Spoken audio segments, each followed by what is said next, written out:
આજરોજ ઝાલાવાડ લેવા પાટીદાર સમાજ કેળવણી મંડળ સંચાલિત 37મા સમૂહ લગ્નનું આયોજન કરવામાં આવ્યું છે, જેમાં 43 નવયુગલો આ સમૂહ લગ્નમાં જોડાયા છે।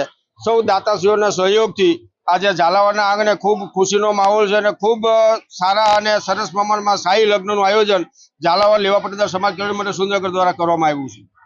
શું બદલાવ છે આ સમયમાં અમે એવો એક બદલાવ લાવ્યા છે કે ઘણી બધા દીકરીઓના મા બાપ શરત મૂકતા હોય છે કે અમે ખેતીવાડીમાં અમારી દીકરી નહીં મોકલીએ, તો બધી જ બહેનો માટે અમે સીવણ સંચા સિલાઈ મશીન આપવાનું નક્કી કર્યું છે, જેથી કરીને બહેનો ઘેર બેઠા પણ પોતાનો રોજગાર વ્યવસાય ચલાવી શકે। 30મા સમૂહ લગ્નનું આયોજન થઈ રહ્યું છે, ત્યારે ભવ્ય લગ્નની આયોજનની તૈયારી થઈ રહી છે। 43 લગ્ન છે, જેની અંદર જે નવ દંપતીઓ છે એને જે કોઈ પણ વસ્તુ ઘટતી ન હોય એવો સમાજના ટ્રસ્ટીઓ, સમાજના આગેવાનો, સમાજના પ્રમુખશ્રી એમના બધાની આયોજનથી આ સારું કાર્ય થઈ રહ્યું છે।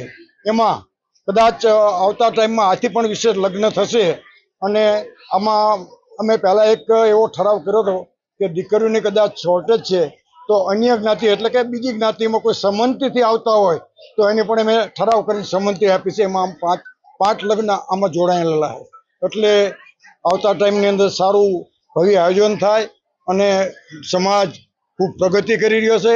આજે સમાજની અંદર શિક્ષણ પ્રત્યે પણ સારા ગૃહપતિ, સારા ગૃહમાતા, સારા રસોઈયા અને શિક્ષકો પણ 100%ના રિઝલ્ટ તરફ કામ કરી રહ્યા છે અને આ પ્રમુખશ્રી પોતે સ્કૂલ ચલાવે એના માર્ગદર્શન નીચે શિક્ષકોને રોજ ગાઈડલાઈન આપવામાં આવે છે, એટલે સંસ્થા ખૂબ આગળ વધી રહી છે। આવતા ટાઈમમાં પણ સારું કાર્ય કરશે એવું અમારી સમંતિક અથવા ઈચ્છા છે।